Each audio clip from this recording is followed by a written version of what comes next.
রাষ্ট্রপতি একটা সংসদ ডাকলেন, রাষ্ট্র সংসদ ডাকলেন, পার্লামেন্টারি যে সংসদ সেই সংসদটা ডাকলেন, আর এই সংস্কার কমিশনের সংসদটা ডাকলেন না যে। এবং এটা বলা আছে, এটা ম্যান্ডেটরি কি 30 দিনের মধ্যে আপনাকে ডাকতে হবে। তাহলে ওই জন্য আমি গতকাল বলছিলাম যে আপনি 12 তারিখ হিসাব করে ডাকলেন, যে 12 তারিখে ভোট হয়েছে, 12 তারিখ মানে হচ্ছে 1 মাসের মাথায় ডাকলেন, যাতে বিরোধী দল মানে সুযোগটাই না পায়, কথাটাই না বলতে পারে। ভাগ্য ভালো এটা ফেব্রুয়ারি মাস, সেজন্য 28 ডেজ, ওইখানে 2 দিন আছে বলেই রবিবার দিনটা পাওয়া যাচ্ছে। এখন এই রবিবারের আগ পর্যন্ত বারবার সবাই মিলে এই চিঠি দেওয়া সব কিছুতে বলা হলো যে এবারে প্রথম 180 দিনে হবে হচ্ছে কি কি সংস্কার কমিশনের অধিবেশন। তাহলে আপনি যে জুলাইকে বললেন, এই রাষ্ট্রপতির ভাষণে জুলাইকে নিয়ে একটা কথা বললেন না, কোনো কিছু করলেন না, আজকে জুলাই অধিবেশন ডাকতেছেন না, আর তাহলে কি প্রধানমন্ত্রী জুলাইকে ধারণ করতেছেন না? যদি ধারণ না করেন, তাহলে এই সংসদে দাঁড়িয়ে আমরা কি করব? আমরা কি ঠিক আগে মতো সবাই বলতেছি কি 72-এর সংবিধান একটা ফ্যাসিবাদের একটা কারখানা, ফ্যাসিবাদ তৈরির একটা কাঠামো এই সংবিধানে দেওয়া আছে। সেজন্য 72 সাল থেকে সব সময় কি হয়ে আসতেছে, যে সরকারি আসুক সেই ফ্যাসিবাদ হয়ে যাচ্ছে। তো যখন ফ্যাসিবাদ কেউ হচ্ছে, তাকে রুখতে গেলে সংবিধান সংস্কার করতে হবে। তাহলে সংবিধান সংস্কার করার জন্য তো এত কিছু হলো, আপনারা মেনেও নিলেন, সাইন পর্যন্ত করলেন। আজকে এসে জুলাইকে আপনারা কি করতে চাচ্ছেন না? আবার আর একটা জিনিস বলি, একদিকে আপনি বলবেন জুলাই একদম মানে টোটো আমরা বাস্তবায়ন করব, তাহলে আপনি সংস্কার কমিশনের অধিবেশন না ডাকলে আপনি বাস্তবায়নটা করবেন তারা তো কিভাবে? মানে বলেছে যতটুকু এগ্রি করেছে ততটুকু তারা বাস্তবায়ন করবে। ততটুকু যদি করেন, আপনি বাকিটুকু যদি নেই, তো আপনাকে আলোচনা সালাউদ্দিন করতে আহমেদের হবে সেই রে ভাই। বক্তব্য তো এখনো ঘুরে বেড়াচ্ছে যে মানে অনলাইনে পাওয়া যাচ্ছে যে সংবিধান সংস্কার কমিশন নিয়ে কোনো আলোচনা হয় নাই, এটা তাদের চাপিয়ে দেওয়া হচ্ছে। আচ্ছা, যদি চাপিয়ে দেওয়া হয় তাহলে আপনি গণভোট করলেন কেন? আগে কেন রিট করলেন না? তাহলে আপনি প্রতারণা করতেছেন জাতির সাথে। আপনি তাহলে স্পষ্ট করে ঘোষণা দেন, আমরা জুলাই সনদের এই আদেশ মানি না, এবং এই আদেশের বলে যে ভোট হয়েছে গণভোট এবং যে পার্লামেন্টারি ইলেকশন, এই দুটার কোনোটাই মানি না, তাহলে আপনি অবৈধ। তাহলে এই জাতীয় সংসদ যে আগামী রবিবার থেকে চলবে, এটা তো অবৈধ সংসদ। আপনি তো সাইন করলেন রে ভাই, আপনি তাহলে সাইন। এটা তো তারা মানে, এটা কেন অবৈধ? এটা তো সবাই মানে জাতীয় না না, সংসদ তাহলে নির্বাচন। মানলে আপনি ডাকতেছেন না কেন? 10 ধারা অনুযায়ী আপনি তাহলে সংসদ অধিবেশন ডাকতেছেন না যে। আপনি মানলেন, তাহলে আবার আবার একটা জিনিস দেখেন, 13 তারা তারিখ তো আসলে সংবিধান অনুযায়ী সব করবে, সেটা তারা বলছে যে সংবিধান লঙ্ঘন করবে না, বা বিএনপির বক্তব্য যা শুনছি। বিএনপির বক্তব্য কোন সংবিধানের? কাল মাসুদ ভাইয়ের বিদ্যমান সাথে সংবিধান। আমাদের এই সংবিধানের মধ্যে তো আপনি নাই। এই সংবিধানে ইন্টিম গভর্নমেন্ট আছে নাই? ইন্টিম গভর্নমেন্ট মাসুদ ভাই এসে দিছে। এই গণভোট আছে নাই? 29 সালের আগে এই ভোট আছে নাই? আপনি প্রাইম মিনিস্টার, আপনি একটা জিনিস, স্পিকার সাহেব কোথায় আছে? এটা কিন্তু সাংঘাতিক কোশ্চেন। কিন্তু তারা তো আসলে ডক্ট্রিন অফ নেসেসিটির আওতায় এটাকে মানে মেনে নিল না, সবাই তো এটাকে আসলে ডক্ট্রিন অফ নেসেসিটি তো আদালতের। কনস্টিটিউশন না, না, ডক্ট্রিন অফ নেসেসিটি তো কনস্টিটিউশন আছে। ডক্ট্রিন অফ নেসেসিটি 106 যে প্রধান বিচারপতির আন্ডারে নিলেন, সে প্রধান বিচারপতিকে জোর করে সরাই দিলেন কোন কনস্টিটিউশনের আন্ডারে? ও বেচারার কি দোষ? প্রধান বিচারপতি যদি বলেন যে রাষ্ট্রপতি তো একটা পদ, তো প্রধান বিচারপতিও তো একটা পদ, তো তাকে সরায় দিলেন। শেখ হাসিনাও বুঝলাম ফ্যাসিস্ট, শেখ হাসিনাকে সরায় দিলেন, তাহলে মোস্তাকের মতো ওখান থেকে একজন এমপিকে আপনি প্রধানমন্ত্রী বানাতেন কনস্টিটিউশনের মধ্যে থেকে, আপনি কেন প্রধানমন্ত্রী হলেন? তাহলে আপনি প্রধানমন্ত্রী হয়ে মানে ওই যে এটার কথা বলেন না, যতটুকু আমার জন্য তখন আমি কনস্টিটিউশনের মধ্যে, এখন থাকবো কেন? আমি তো 2/3 পেয়ে গেছি, নাহলে তো আমি ফ্যাসিস্ট মনস্টার হতে পারবো না। আবার একটা জিনিস আজকে বলি, আজকে প্রশাসক নিয়োগ দিচ্ছেন আপনি, আবার এই প্রশাসক নিয়োগ দিলেন কোন অর্ডিন্যান্সের আন্ডারে? এই অর্ডিন্যান্সের তো নাই, সংবিধানে কোনো বিধান নাই। প্রশাসন দিলেন, তাহলে ইউনিট সরকারের 133টা অর্ডিন্যান্স খুব ভালো লাগতেছে, কিন্তু আবার কনস্টিটিউশন অর্ডিন্যান্স দেওয়ার তো ক্ষমতা নাই। কারণ এই পঞ্চম সংশোধনী রায় কি বলছে? এটা ইউজারপার হয়ে যাবে ইউনুস সাহেব, সেই রায় তো এখনো বহাল। তাহলে ইউজারপারের আদেশগুলো তো সব কি হবে? অবৈধ। শারীর কবির আইনি ব্যাখ্যা আপনিও যেমন দিতে পারেন, আর এক পক্ষের আইনজীবী এসে তিনিও আসলে যৌক্তিক খুব শক্ত ব্যাখ্যা হয়তো দিয়ে দিতে পারবেন। ফলে কিন্তু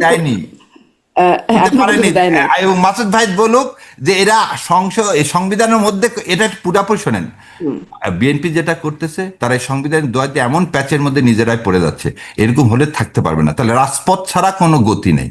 এবং এটা 96 সালে কি হয়েছে, রাজপথে যেতে হয়েছে তত্ত্বাবধায়ক সরকার ব্যবস্থার জন্য।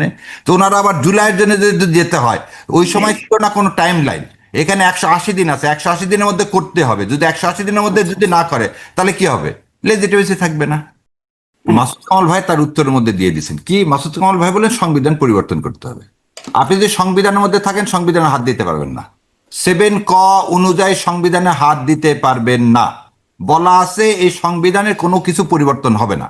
তাহলে এখন সালাউদ্দিন সাহেবকে আমি বলি, উনি বলতেছে জুলাইয়ের সব কিছু আমি মানবো সংবিধানের মধ্যে থেকে। সংবিধানের মধ্যে থেকে তো আপনি সংবিধানের একটা সেমি কলম পর্যন্ত পরিবর্তন করতে পারবেন না। তাহলে যে মাসুদ কামাল ভাই যেটা বললো যে ধরে নেন আপনি আন্দোলনটা সব না, সব সমঝোতা, তো সমঝোতায় তো জুলাই সনদ। তাহলে আপনি এই সংবিধানের মধ্যে থেকে এখনকার সংবিধানে একটা সেমিকলমও চেঞ্জ করতে পারবেন না। তাহলে এখন আপনি জুলাই সনদ বাস্তবায়ন করবেন, এ কথা কিভাবে বিশ্বাস করব? দ্বিতীয় কথা, অতীত ইতিহাস থেকে তো আমরা বিশ্বাস করি। 3 দলীয় রূপরেখা ছিল 1990 সালে, আপনি বাস্তবায়ন করেননি। কেয়ারটেকার গভর্নমেন্টের মাধ্যমে আপনি নির্বাচিত হয়ে আসছিলেন, আপনি সেটা বিল দিছে সমস্ত রাজনৈতিক দল, আপনি বিল উপস্থাপন করতে দেননি পর্যন্ত কি পার্লামেন্টে। তত্ত্বাবধায়ক সরকার বিল তো জামাতে ইসলাম, আওয়ামী লীগ সবাই দিয়েছিলেন, সে বিল তো উপস্থাপনই করতে দেননি। তারই পরিপ্রেক্ষিতে কি হলো, ফেব্রুয়ারি মাসে ইলেকশন বর্জন করা হলো, তারপরে তো জুনে ইলেকশন হলো, তাই না? তাহলে আপনি একটা জিনিস বলেন, আপনি যে কথাটা বলবেন এটা তো লজিক্যাল হতে হবে, ট্রাস্টেড হতে হবে। ট্রাস্ট ওয়ার্দি না হলে এখানে জুলাই সনদের একটা সেমিকলম বাদ দিতে গেলে মাসুদ কামাল ভাই একটু আগে কি বললো, সংবিধান সাসপেন্ড করতে হবে। সংবিধান উনি সাসপেন্ড করবেন না বলেই দিচ্ছেন। এবং ওই যে আমি বারবার বলি, মুসলেকাটা কোথায় থেকে আসলো? যদি আপনি সংবিধান সত্যিই জুলাই সনদ চাইতেন তাহলে আপনি কি করতে পারতেন? এই অধিবেশন ডাকতে পারতেন। ডাকলে আপনার ক্ষতিটা কি ছিল? ডেকে আপনি বলেন যে এইগুলোতে আমি কি দিছি, নোট অফ ডিসেন্ট দিছি, এবং এই নোট অফ ডিসেন্টের এগুলোতে আমার পক্ষে এই কারণে মানা সম্ভব না। আপনি আলোচনা করেন, আপনি তো আলোচনার টেবিলে বন্ধ করে দিচ্ছেন। এবং আপনি এটা কি করবেন, এই করে কাল ক্ষেপণ কেন করবেন। সংসদে এটার পক্ষে আলোচনা করা সম্ভব না? কারণ স্বরাষ্ট্রমন্ত্রী তো বলছেন যে কিভাবে সংসদে করবে? আলোচনা হতে পারে। না, সাথের কথা বলছে যে সেমি কমলম পর্যন্ত চেঞ্জ করা যাবে না সংবিধানের। তাহলে আপনি বিশ্বাসঘাতক হয়ে যাবেন। ভাই তো খালি বললো যে ছবি নামানা, এ ছবি নামানোর কথা বলি, যে এখনো তো চারে আছে যে ছবি টানাতে হবে, শেখ সাহেবের ছবি তো কোথাও নাই। তা আপনি না, তো প্রতি তারপরে তো মুহূর্তে সংবিধান সংবিধান অবমাননা পরিবর্তন করতেছেন। সাথের কথা বলা থাকলেও মানে সংবিধান পরিবর্তন কিভাবে করতে হবে সেই বিধানটাও তো সংবিধানেই আছে। আছে, কিন্তু পরিবর্তনের বিধান তো আছে। না না, বিধান আছে, সেই বিধান তো কার্যকর হবে না, কারণ মূল স্ট্রাকচার তো চেঞ্জ হয়ে যাচ্ছে। যাই হাত দিচ্ছেন সেখানে তো আপনি পারতেছেন না 142 দিয়ে। কারণ জুলাই সনদে আপনি যা যা বলছেন সেটা তো মূল স্ট্রাকচার চেঞ্জ করলেন। 91 সালে আপনি কেন রেফারেন্ডাম দিছিলেন? আচ্ছা শারীর ভাই, জি ভাই। শারীর ভাই একটা কথা, ধরেন আপনার মূল স্ট্রাকচার চেঞ্জ করতে পারবো না যতক্ষণ সাতের ক আছে, জি, তাহলে প্রথমে সাতের কটাই চেঞ্জ করে বাদ দিলে কেমন হয়? সাথের কথা আপনি বাদ দিবেন কিভাবে? ওটা তো ইয়ার মধ্যে চলে গেল, ওটা ওই মূলনীতির মধ্যে চলে গেল, যেটা বলে দিল যে এটা কোনোদিন বাদ দেওয়া যাবে না। ওইখানে তো প্রস্তাবনা যেমন বাদ দেওয়া যাবে না, হাতে দিতে পারবেন না। মূল ইসে সাতের কথা আপনি বাদ দিবেন, কিন্তু কিন্তু ওই যে পার্লামেন্টের সভরেন্টি পরের পার্লামেন্টকে তো বাইন্ড করতে পারবে না, তারা তো তাদের মতো করে সংবিধান পরিবর্তনের নিয়ম অনুযায়ী সংবিধান পরিবর্তন না, করতে পারে। এইখানে হচ্ছে হচ্ছে যে কেশবানন্দ ভারতীর কথা, বেসিক স্ট্রাকচার পারবেন, সেজন্য এই অ্যামেন্ডমেন্ট কেসে কি বলে দিল, ওই যে সংসদে কি বললেন, পার্লামেন্টে অ্যাবসলিউট মেজরিটি দিয়ে আপনি কি করছিলেন এরশাদ সাহেব? হাইকোর্ট দিছিলাম বেঞ্চ, অ্যাপেলেট ডিভিশন কি বললো, যে মূল স্ট্রাকচারে হাত দেওয়া যাবে না, যে 7 ক পড়ে গেছে মূল স্ট্রাকচারের মধ্যে, তো আপনি সেকেন্ড কথা সাতের ক যখন পরবর্তীতে আনা হয়েছে, এটা তো মূল সংবিধানে ছিল না, তাহলে পরবর্তীতে বাদও দেওয়া যাবে যাবে না না কেন? না, তা যাবে না, ওই যে Two-third মূল majority স্ট্রাকচার না, 2/3 মেজরিটিতে বাদ দেওয়া যাবে না, এটা সংবিধান, সেজন্য সংবিধান আপনাকে বাদ দিতে হবে। আপনাকে ওই জন্য বললাম এই সংবিধান স্ক্র্যাপ করা ছাড়া এই সংবিধানে আর আপনার হাত দেওয়ার কোনো সুযোগ নাই। আচ্ছা তাহলে শারীর ভাই আচ্ছা। আমি কালার করি, আপনি হ্যাঁ। আমাকে তো বলেন শারীর ভাই, আপনার কাছে তাহলে কি মনে হচ্ছে বিএনপি আসলে কি চায়?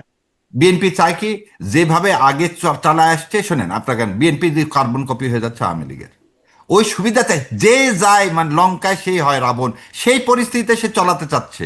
সেই সংবিধানে কেন দোহাই দিচ্ছে? আজকে প্রশাসক থেকে নিয়োগ করা থেকে শুরু করে যা যা করতেছে, এটা তো সংস্কার হলে আর পারবে না। আপনি একটা জিনিস দেখেন, এই কমিশনের রিপোর্টগুলো কিভাবে ইন্ডোর্স করবেন আপনি? আপনি যে সব জায়গা থেকে এই দুর্নীতি দমন কমিশনের চেয়ারম্যানকে সরাই দিলেন কিভাবে? আলোচনা করা ছাড়া। বাংলাদেশ ব্যাংকের গভর্নরকে সরা দিলেন কিভাবে? পুলিশ কমিশনকে কিভাবে আপনি করবেন? আপনি ওটা বাদ দেন, আপনাদের সাংবাদিকদের যে নিউজ বোর্ডের যে ইয়াতে প্রস্তাবনা, সেটা আপনি বাস্তবায়ন করবেন কিভাবে? কিছুই করবেন না। আপনি 5 বছর গোলেমালে চালায় দিতে চাচ্ছেন, এবারে তো তা হবে না। এবং এই জন্য কথাগুলো, এই যে আমি আপনি গতকাল একটা কথা বলছিলাম যে বিভেদ তৈরি করা, এই যে রাজনীতি, প্রথম কথা হলো যে আপনি আলোচনার মধ্যে, আলোচনা তো করলেন রে ভাই, 200 কতদিন, তাহলে এই আলোচনায় গেলেন কেন? আপনি বলতেন না এই আলোচনায় যাব না, আলোচনায় গেলেন, সাইন করলেন, তারপর আপনি আবার বলছেন কি আপনার সাথে নাকি হিপোক্রেসি করা হয়েছে, যেগুলো আলোচনা হয়নি সেগুলো বাইরে ছিল। তাহলে আপনি রিটটা ইলেকশনের আগে ফাইল করলেন না কেন? যে না রেফারেন্ডাম হবে না, খালি পার্লামেন্টে ইলেকশন হবে। আপনি তো বৃহৎ দল, আপনি আরো তাদের তো ব্যাখ্যা আছে, তাদের তো এখানে একটা ব্যাখ্যা আছে যে সেটি করলে হয়তো বা এটা নিয়ে খুব বেশি আলোচনায় গেলে মানে ভোট দিতে আর না। একটা ক্যাওস তৈরি হতো, ফলে ভোট হতো না, নির্বাচনটা পিছিয়ে যেত। তার মানেটা কি? তাহলে আপনি একটা প্রতারণা করলেন, আপনি একটা অল্টারনেটিভ ওয়েতে আপনার তো আপনারাও তো তাহলে, তারা তো পাল্টা বলতে পারে না যে আপনারা ব্ল্যাকমেল করছেন, যে এটা মানতে হবে, না মানলে ভোট নাই, না না এরকম একটা পরিস্থিতি দাঁড়ান। হ্যাঁ, দুই পক্ষেরই একটা আলাদা আলাদা না না যুক্তি। না তা হবে না। আমি তো সাইন যেটা করছেন কন্ট্রাক্ট, ইউ আর বাইং, আপনি তো ওই কন্ট্রাক্টের আন্ডারে আসলেন। হাফিজ সাহেব যে কথাটা কিন্তু বলছিল, কন্ট্রাক্টের টার্মসে কিছু কিছু পরিবর্তন হয়ে গেল, তাহলে তো সেই কন্ট্রাক্টে না না ইনভ্যালিড না। না, টার্মস কিভাবে পরিবর্তন হলো? আপনি তো ওই যে সেটা আলোচনা ছাড়াই যেটা হয়ে গেল, যেটা না বলাই হয় নাই, তা সেটা বসিয়ে না না, দেওয়া হলো। আপনি তো এই দেখেন, এখানে কথাটা প্রথমে কি ছিল যে 180 দিনের মধ্যে অটোমেটিকলি বাস্তবায়ন হবে। বিএনপি যখন বললো না অটোমেটিক হবে না, আপনি রেফারেন্ডাম দেন, 180 দিন দেন, যা ভোট হবে তার উপর ভিত্তি করে হবে, তখন তো অটোমেটিক বাস্তবায়ন শব্দটাকে সরায় ফেলে দিলেন। জুলাইয়ের একটা কিছু এর মধ্যে ইনকর্পোরেট করা সম্ভব, কারণ জুলাইয়ের সবই হচ্ছে বেসিক কাঠামোর মাঝখান বলেন এই, আপনি যেটা বললেন এটাই তো, এই কনস্টিটিউশন স্টে করা ছাড়া সামনে মুভ করার কোনো ওয়ে নাই। আমরা একটা ডেড লকে পড়ে যাচ্ছি, এবং বিএনপি যা যা করবে সবকিছু অবৈধ হয়ে যাবে, এবং আজকে টুডে হোক টুমোরো হোক এটা চ্যালেঞ্জ করলে অবৈধ হয়ে যাবে। তাহলে একটা আসলে এখন অবৈধ, বিএনপি কি কি করে, কারণ এখানে এত বিএনপি যা যুক্তি মানে এই সংসদ যে ডাকছে, সংসদ নির্বাচন সবই তো অবৈধ। তাহলে এখন সেই এটাকে অবৈধতা জায়গায় বৈধতা আপনারা দিবেন দিয়ে কিভাবে? আবার ভ্যালিডিটিও কি দিয়ে দিয়েছেন, মানে সংসদে তো জামাত যোগ দিয়েছে শেষ পর্যন্ত, না যদিও না বলেছিল নিবে না, শপথ নেবে না, কিন্তু পরে নিয়েছে, তাহলে তো ভ্যালিডিটি হয়েই গেল না না নাকি না, আপনাদের জন্য? বিএনপি তো দুটা শোন, জামাত দুইটা শপথ দিছে, জামাত একটা শপথ নেয়নি। জামাত যদি দুইটা শপথ না নিয়ে একটা শপথ নিত, তাহলে আমি জামাতকেও সমর্থন করতাম না। আমি আমার কথা বলতেছি, যখন দুইটা শপথ দিছে সেটা ওই স্পিরিটটাকে আফের করছে। আপনাকে বলছে আপনি শপথ নিছেন, এখন শপথ নেওয়ার পর কি হবে? এখন আপনাকে ওই জন্য কি বলছে, রবিবারের মধ্যে আপনাকে ডাকতে হবে। যদি না ডাকেন তাহলে ওই কথাটাই ঠিক হয়ে আসলো যে আপনি ক্ষমতায় আসছেন কারোর না কারোর সাথে কোনো বন্দোবস্ত করে। কিন্তু আমি একটা প্রশ্ন, আসলে এই আলোচনা, আইনি আলোচনাটা খুব বড় করলে মানে দর্শক হয়তো অনেক কিছু বুঝতে পারবে না, তাদের কাছে একটা স্বাভাবিকভাবে মানুষ যেটা মানে বোঝে জানে, মানুষ দেখতেছে এখন তেলের বাজার, মানে তেলের দাম বাড়ছে, তেল পাওয়া যাচ্ছে না, বা দ্রব্যমূল্য সেটি নিয়ে তাদের একটা কনসার্ন আছে, রোজার বাজার, এর মধ্যে যদি আপনারা আন্দোলনের মানে জামাত যদি আন্দোলনের কথা বলে, এবং আন্দোলন বলছে জুলাই সনদ, যেটি আসলে তারা কতটা বোঝে সেটি নিয়ে মানে মানে মানে আপনার এই একটা জায়গাতে প্রশ্ন আছে, এই তখন আসলে সেটা মানুষ কিভাবে নেবে এই আপনাকে আন্দোলনের এই হুমকি? জায়গাতে দিকে যাতে দেয়, আমার যদি সার না পায়, আপনি 5 লক্ষ কৃষককে কি দিবেন? কার্ড দিবেন। আমার কৃষক হচ্ছে 1.5 কোটি। দেখেন, আপনার মনে করে দেখেন, এই সারের জন্য কিন্তু বহু কৃষক বিএনপির আমলে জীবন দিতে হয়েছে। আজকে আপনি সার পাবেন না বোন, কারণ যদি এলপিজি, আমরা তো কাতার এই বাই প্রোডাক্ট, তো গ্যাসের বাই প্রোডাক্টই তো সার। তো সার যদি না পান, সামনে ইরি মৌসুম আসতেছে, কারেন্ট যদি না পান, এখন কি উচিত ছিল? সর্বদলীয় নিয়ে একটা ক্রান্তিকালীন সরকার মতো গঠন করে চালানো উচিত ছিল। কারণ আপনি যদি তেল না পান, ইরি মৌসুম আসতেছে, আপনার কোনো জায়গায় পানি শেষ চলবে না, আপনি সার দিতে পারবেন না, আপনি এমনি মানুষ এমনি রাস্তায় নেমে যাবে রে বোন। 200 টাকা যদি ব্যারেল হয়ে যায় তেলের, মানুষকে, জামাত ইসলামকে নামাতে হবে না, মানুষই রাস্তায় নেমে যাবে।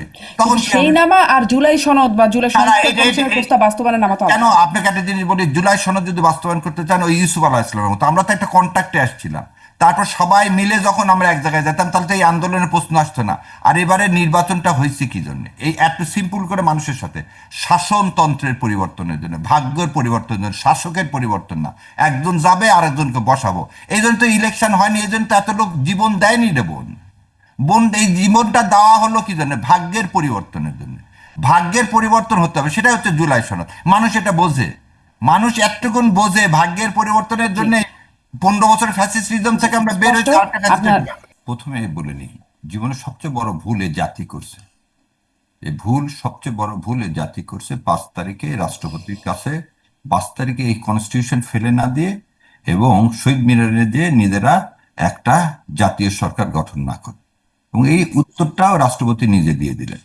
যখন এই 8 তারিখে শপথের কথা আসলো, তখন বিএনপি কিন্তু কি বললেন? এই সংবিধান থেকে বের হতে চাইলেন না, রাষ্ট্রপতিকে সবাই সরায় দিতে চাইছেন। যারা কি, যাদের কথা বলছে শপথ নিছে, শপথ তো ইউনূস সরকার নিছে, জামাত বা এনসিপি তো আর নেয়নি। এনসিপির সদস্যরা, এনসিপির আহ্বায়ক প্রধান যিনি ছিলেন তিনি, মুখপাত্র তখন তিনি। তার এনসিপি ছিল না, তখন সে ছাত্র উপদেষ্টা হিসাবে নিলেন। আপনি ধরে নেন এনসিপি নিলেন, এই তর্কের না, এটা আপনারটাই ঠিক নিছেন। তো নিলেন, তখন কিন্তু তারা বলছিলেন, দেখেন ওই যে মাসুদ কামাল ভাই একটু আগে বললেন, নিয়ে কিন্তু ওই রাষ্ট্র ওয়াল থেকে কিন্তু সব ছবিগুলো নামায় ফেলছে। যে তারা প্রথম থেকে দে ডিজন দ্য প্রেসিডেন্ট, এখন রাষ্ট্রপতি একটা চেয়ার, আমরা কথা হলো শাহাবুদ্দিন চুপ্পু সাহেবের কাছ থেকে নিছেন, এটা নেওয়াটাই ভুল ছিল। এবং এই নেওয়াতে যারা প্রভোগ করছে, they are the master of the election engineering, এবং যাকে আমি নোবেল পুরস্কার দিতে বলছি সে আইন উপদেষ্টাকে। সো আমার কাছে একটা জিনিস খুব পরিষ্কার পরিষ্কার হচ্ছে, আজকে যেটা বললো ভাই একটু আগে, গণভোটে আপনি নার পক্ষে প্রচার চালায় একদিন হা বললেন, আপনাকে আমি একটা প্রমিস করলাম, প্রমিস করে পরবর্তীতে রাখলাম না, এটা কি প্রতারণা না জাতির সাথে?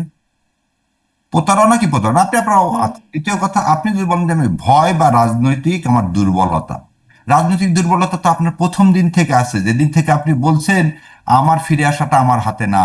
তার মানে কি এই দুর্বলতা, এই ভয় তো আপনি প্রথম দিন থেকে পেয়ে আসছেন। যেমন এরশাদ সাহেবকে দিয়ে সব সময় সব কাজ করানো গেছে, কি জন্য? এরশাদ সাহেব জেলে যাবে না, জেল ছাড়া যা বলবেন তাই তো করবে। সেই পদ্ধতিতে এটা কি আপনারা এখন হাতে নিচ্ছেন যে সবকিছু করানো যাবে, যেহেতু আগেও করানো গেছে এখনো না করাই ফেলবেন? না না, ওনাকে দিয়ে কারা করাতে পারবে? দুর্বলতাটা ভয়টা তো জামাতে ইসলাম বা মানুষের কাছে না। জামাতে ইসলামের তো মানুষের, একরকম না প্রত্যক্ষ আমার পরোক্ষ চাপ প্রতিপক্ষের ছিল। কাছে না, প্রতিপক্ষের কাছে না, আপনি যার কাছে বলছেন, যে যখন আপনাকে সিগন্যাল দিছে ফিরে আসো তখন আসছেন, সে প্রতিপক্ষ তো জামাত ইসলাম বা এনসিপি না। আর দ্বিতীয় আর একটা জিনিস দেখেন, একটু আগে যেটা কিন্তু বললে, জামাতে ইসলামী বা এনসিপির তো চাপ ছিল যে এই মানে হ্যাঁ বলতে হবে গণভোটের পক্ষে, গণভোট না হলে বা জুলাই সনদ না হলে কোনো নির্বাচন নেই, এগুলো এই চাপটা তো না না না, জামাতের আপনার ওই পক্ষে যে ছিল। ভাই যেটা বললো সেটার সাথে আমি সম্পূর্ণভাবে দ্বিমত। জুলাই চেতনা এবং জুলাই সনদ, জুলাই চেতনারই হচ্ছে রিফ্লেকশন জুলাই সনদ। ভাই যদি আপনার মনে হয় যে এটা এটা নাই, আপনি তো সুশীল সমাজের অংশ, আপনি যে বললেন না কেন যে এগুলো জুলাইতে অন্তর্ভুক্ত করেন?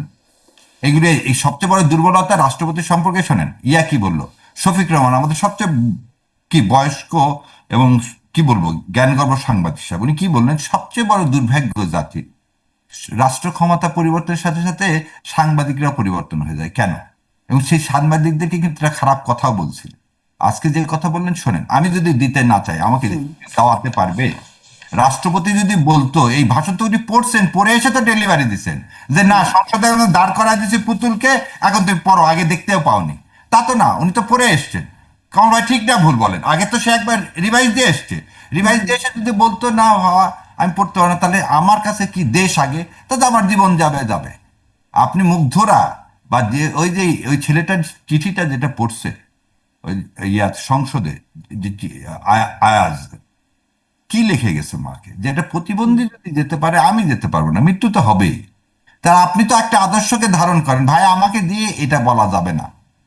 তার মানে আপনি আদর্শ নাই আপনার কাছে, আপনার নিজের জন্য আপনি দেশকে বিক্রি করে দিতে পারেন, এবং এটাই আওয়ামী লীগ। সারাদিন চুপ পূজা, আওয়ামী লীগ তাই, কারণ আওয়ামী না, লীগকে এই কিন্তু কাজ তার ইন্ডিয়া হাতে তো আর করাইতে দেশ সারা বিক্রির জীবন। কোনো সুযোগ নাই। তাকে আওয়ামী লীগ, বিএনপি যা বলবে বা সরকার দল যা বলবে তাই করবে। না ওটা একই জিনিস ছিল, তখন ইন্ডিয়া যা বলবে আওয়ামী লীগ তাই করবে।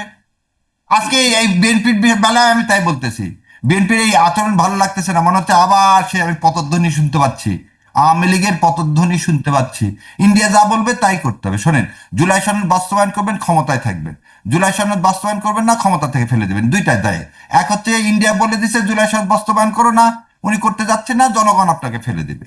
সো আপনি একটা উভয় সংকটের মধ্যে কিন্তু আছেন, একদম সূক্ষ্ম লাইনের উপর দাঁড়িয়ে।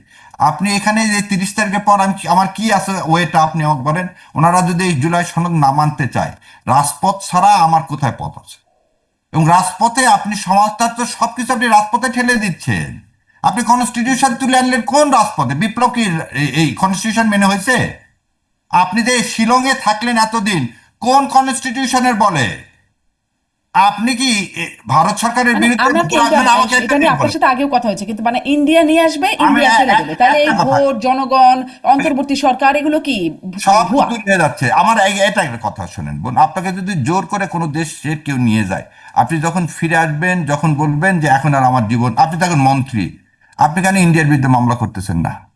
আপনাকে তো বলতেছে জোর করে তুলে নেওয়া যাওয়া হলো, ওই দেশে আপনাকে অন্যায়ভাবে এতদিন রাখা হলো, কারা রাখলো, কি করলো, আপনি তার তদন্ত চাচ্ছেন না কেন?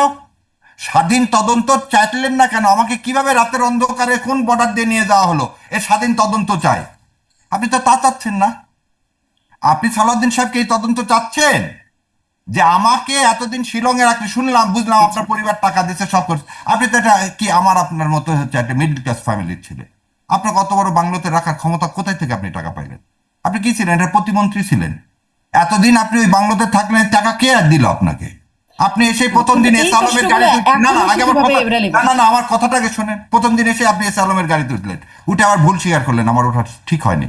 আপনি সেদিন বক্তব্য দিতে যে ইন্টেনশনালি কি বললেন, জুলাইয়ের কথা পরে এসে ও ভুলে গেছিলাম। মানে জুলাইকে আপনারা এতখানি চেতনাকে ধারণ করতেছেন যে জুলাইকে এই 18 মাসের মধ্যে যেই মেজরিটি পাইছেন এখন জুলাইকে ভুলে গেছেন, এখনো শিলংকে ভুলে গেছেন।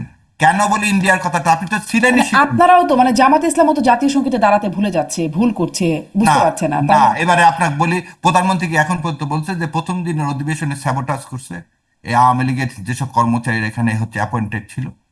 আওয়ামী লীগের কর্মচারীরা যারা অ্যাপয়েন্টেড ছিল এই সংসদে তারাই তো আছে। সংসদে একটা প্রথম দিন এতদিন পর একটা সংসদ বসবে, আপনি মাইক সিস্টেম চেক করবেন না 8-10 বার?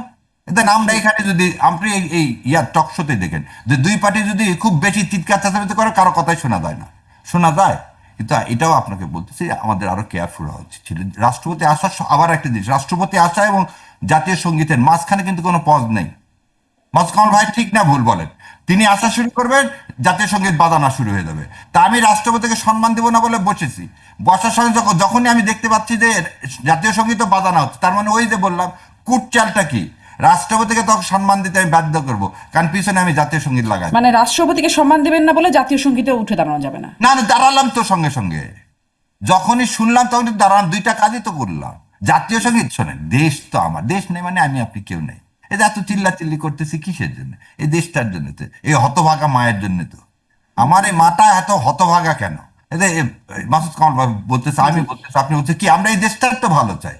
তো এই দেশটার ভালো চাই যার হাত দিয়ে, তাকে দিয়ে আপনি আর একটা জিনিস শোনেন, রাষ্ট্রপতি যা বলছে তারপর রাষ্ট্রপতি কি নিজে রাজসাক্ষী হয়ে যায়নি আওয়ামী লীগের বিপক্ষে? আওয়ামী লীগ যা ফ্যাসিস্ট গভর্নমেন্ট, এটা তো অ্যাডমিটেড ফ্যাক্ট। এটা তো এখন এই সংসদের প্রসিডিং এ চলে আসছে।